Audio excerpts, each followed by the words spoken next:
Todas las cosas en el cielo y la tierra siguen las leyes de la creación, la estabilidad, la decadencia y el vacío. Donde hay nacimiento, inevitablemente hay muerte. Donde hay unión, inevitablemente hay separación, pues tal es la ley eterna de la naturaleza. Sin embargo, la vida humana es por naturaleza complicada y el corazón humano anhela la eternidad en un mundo impermanente, por lo que cada separación se convierte en un gran diluvio que sumerge la conciencia. Cuando el hilo rojo del destino se rompe, cuando el certificado de matrimonio se convierte en las cenizas del pasado, el mundo suele presenciar dos extremos de reacción cruelmente opuestos.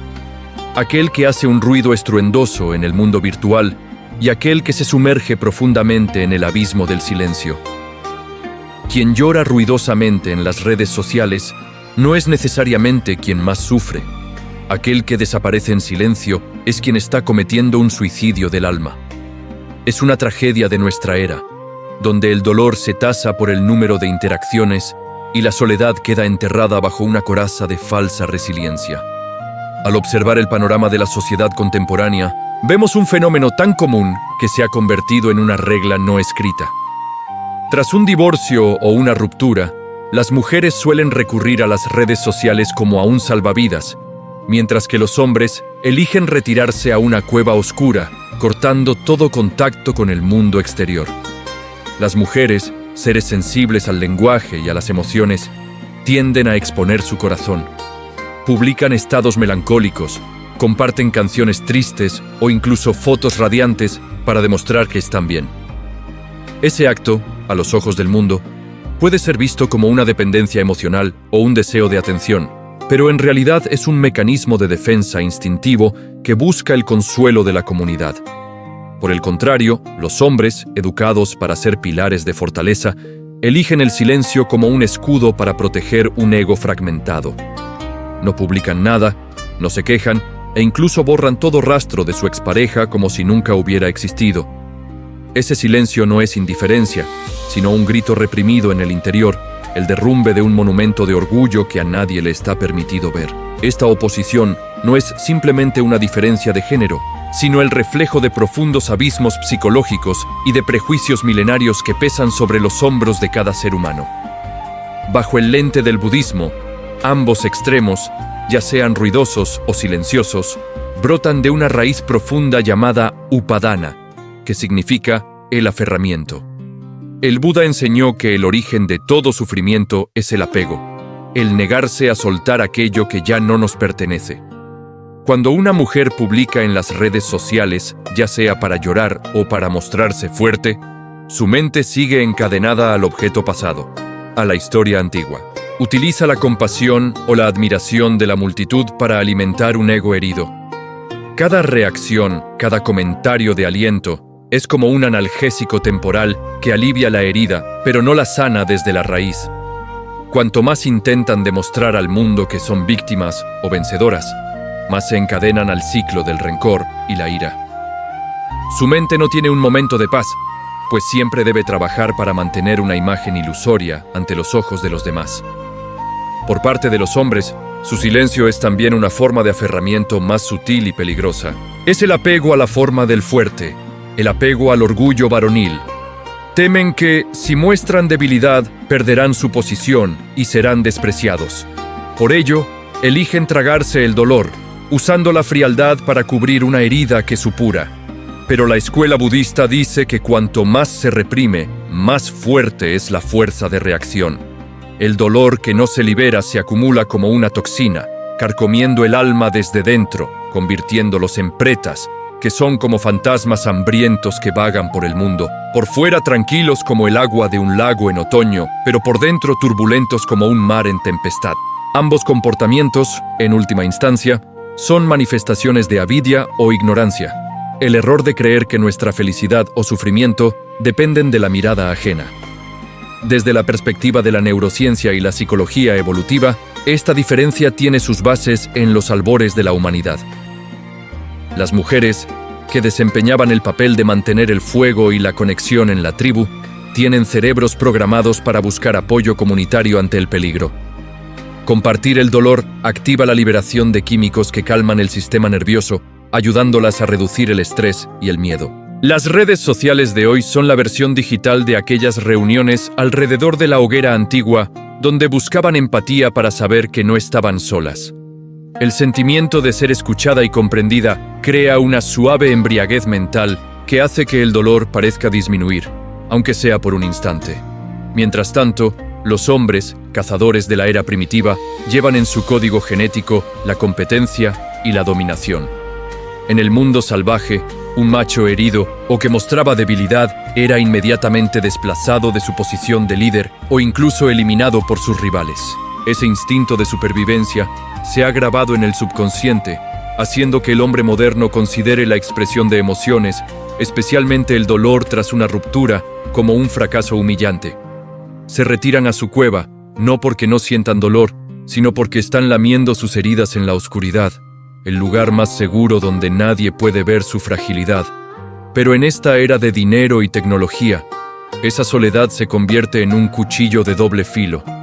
Sin conexión ni desahogo, el dolor se condensa, convirtiéndose en tumores psicológicos sombríos que derivan en conductas autodestructivas silenciosas como las adicciones, el refugio obsesivo en el trabajo o relaciones fugaces sin alma.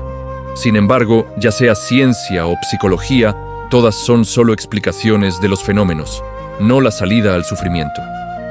El taoísmo y el budismo ven a través de la naturaleza de este movimiento y ofrecen el camino de la liberación definitiva, que no reside en publicar o borrar, en hablar o callar, sino en la transformación de la conciencia. Lao Tse dijo una vez que el bien supremo es como el agua. El agua fluye hacia los lugares bajos. Si encuentra una piedra, la rodea. Si encuentra una catarata, se lanza, no fuerza, no se opone, simplemente fluye hacia el vasto mar. El corazón humano tras una separación debería ser igual. El Buda enseñó sobre las leyes de Anitya, la impermanencia, y Anatman, el no yo, para que los seres comprendan la esencia de la separación. Toda unión en este mundo es una combinación de causas y condiciones, y cuando las condiciones se agotan, se disuelven, como las nubes que se agrupan y luego se dispersan, como las flores que brotan y luego se marchitan. El sufrimiento no nace de la separación, sino de nuestra negativa a aceptar esa ley. Queremos retener el agua que ya fluyó. Queremos que la flor nunca se marchite. Las mujeres publican porque quieren retener el pasado o su imagen en los ojos ajenos. Los hombres callan porque quieren retener su ego orgulloso. Ambos están nadando contra la corriente de la naturaleza, intentando construir castillos sobre arenas movedizas. Soltar de verdad, según el espíritu de los iluminados, no es intentar olvidar ni fingir que se ha olvidado. Soltar es cuando vemos a la expareja y la historia antigua como si estuviéramos viendo una película que ya ha bajado el telón. Los personajes en la pantalla pueden llorar, reír o sufrir profundamente, pero cuando las luces se encienden y la cortina se cierra, sabemos que solo eran imágenes ilusorias que nada tienen que ver con nuestra realidad en este preciso momento. No necesitamos bloquear números ni eliminar amigos para demostrar determinación, ni conservarlos para demostrar nobleza. Todo acto deliberado es una construcción. Es karma. El verdadero desapego es el estado de mente imperturbable ante el entorno, lo que significa enfrentar los paisajes y personas del pasado sin que el corazón genere ondas, sin amor, sin odio, sin rencor y sin nostalgia. La gente suele confundir el soltar con el desechar o con abandonar responsabilidades y recuerdos. No es así. Soltar es depositar la carga del corazón. Al igual que un viajero en el desierto para quien cargar una cantimplora es necesario, pero una vez llegado al oasis, seguir cargando el envase vacío solo ralentiza sus pasos. El recuerdo de un matrimonio roto, de la persona con la que compartiste la vida, es esa cantimplora vacía. Guardarlo como recuerdo está bien, pero no permitas que se convierta en una carga que aplaste tus hombros e impida que avances hacia el nuevo viaje de la vida. La visión del Tao es aún más profunda al aconsejar al ser humano regresar a la quietud interior en lugar de buscar consuelo externo. Todas las cosas crecen juntas, yo solo observo su regreso. Cuando la mente está en paz, las tormentas externas se alejan por sí solas. En lugar de publicar un texto largo relatando las culpas del otro para buscar la empatía de extraños, quienes solo ven tu historia como un entretenimiento mientras beben té, dedica ese tiempo a observarte a ti mismo. Pregúntate por qué te duele, si es por perder a una persona o por perder el hábito de poseer, si es por amarla a ella o por amar la sensación de ser amado. Al ver la esencia del dolor, verás que es solo un estado psicológico impermanente, que viene y se va como el viento. No hay nada por lo que valga la pena vivir o morir aferrándose. Para los hombres, el Tao aconseja aprender a aceptar la debilidad como una parte inevitable de la condición humana. Lo que es demasiado rígido se quiebra, lo que es demasiado blando se debilita. Saber cuándo ser suave y cuándo ser firme es lo que define a un verdadero hombre. Llorar no es una deshonra, compartir no es cobardía. El verdadero coraje no es aguantar el dolor en soledad, sino atreverse a enfrentarlo, reconocerlo y atravesarlo. Deja que el dolor fluya a través de ti como el agua fluye entre las grietas de las rocas, lavando los sedimentos del pasado para que el alma sea purificada y renazca. No te conviertas en una tumba que entierra vivos los sentimientos, pues esa tumba, tarde o temprano, será la prisión que encarcele el resto de tu vida. Las consecuencias de no saber soltar correctamente son devastadoras. Las mujeres que buscan incansablemente consuelo externo perderán gradualmente la capacidad de sanarse a sí mismas, volviéndose dependientes de las emociones de la masa, con alegrías y tristezas volubles según cada interacción virtual. Los hombres que se encierran en su torre de marfil de silencio se volverán gradualmente insensibles, perdiendo la capacidad de amar y conmoverse, convirtiéndose en máquinas sin alma que se mueven entre la multitud. Ambos son víctimas de los demonios mentales que ellos mismos crearon, perdidos en el laberinto del deseo y el odio del samsara sin encontrar la salida. El mundo gira y el corazón humano es cambiante. Todos, tarde o temprano, debemos aprender la lección de la separación, pues es la ley necesaria para madurar. El Buda enseñó que soltar no es un acto de un solo día, sino un proceso de cultivo y observación continua. Mira el matrimonio pasado como una partida de ajedrez terminada. Ganar o perder ya no importa. Lo importante es qué aprendiste de esos movimientos. No culpes al oponente ni te atormentes a ti mismo. Guarda las piezas, levántate y sal del tablero con la actitud de quien ha comprendido las leyes del auge y la caída. La liberación no se encuentra en templos o santuarios, ni en el cántico repetitivo de los sutras, sino en el preciso instante en que decides no permitir que el pasado domine tu presente. Cuando ves a tu pasado siendo feliz con un nuevo destino y tu corazón no siente envidia, cuando recuerdas los viejos tiempos y no sientes una punzada en el pecho, cuando puedes sonreír y agradecer a quien vino y se fue por enseñarte la lección de la impermanencia, ese es el momento en que realmente has soltado. No te conviertas en un mendigo del pasado, recogiendo los fragmentos del ayer para intentar reconstruir una imagen de felicidad ilusoria. Tampoco te conviertas en prisionero del odio, construyendo tu propia celda para encarcelar tu alma. Sé como las nubes blancas sobre la cima de la montaña. Júntate o dispérsate según el destino. Ven y ve con total libertad. El cielo sigue siendo azul, el sol sigue siendo dorado, y el camino por delante sigue siendo largo y ancho. Al final, tras el ruido del llanto o el silencio sepulcral del corazón, lo único que queda con valor es la paz interior. Nadie puede darte esa paz, excepto tú mismo.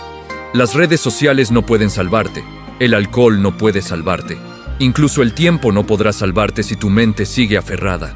Solo la sabiduría prajna, que ve que la verdadera naturaleza de todos los fenómenos es el vacío o shunyata, puede llevarte a la orilla de la iluminación, escapando del mar del sufrimiento. En conclusión, las uniones y separaciones en este mundo son como las hojas que caen hacia la raíz o el agua que fluye hacia el mar.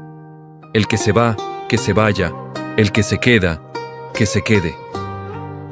¿Qué necesidad hay de perturbar el corazón? Un parpadeo y ya han pasado 100 años. Al mirar atrás, todo es vacuidad. Soltar no es perderlo todo, sino abrir las manos para recibir nuevas bendiciones, o simplemente para disfrutar de la ligereza de una vida sin ataduras. No preguntes al mundo qué es el amor. Pregúntale a tu propio corazón si ya está verdaderamente en paz. El río profundo corre en silencio. El trigo maduro inclina la cabeza, pues quien es capaz de soltar es el más fuerte en este mundo de polvo rojo lleno de penas. Una espada que corta los hilos del enredo puede doler un instante, pero trae paz por la eternidad, y esa es la valentía de los sabios.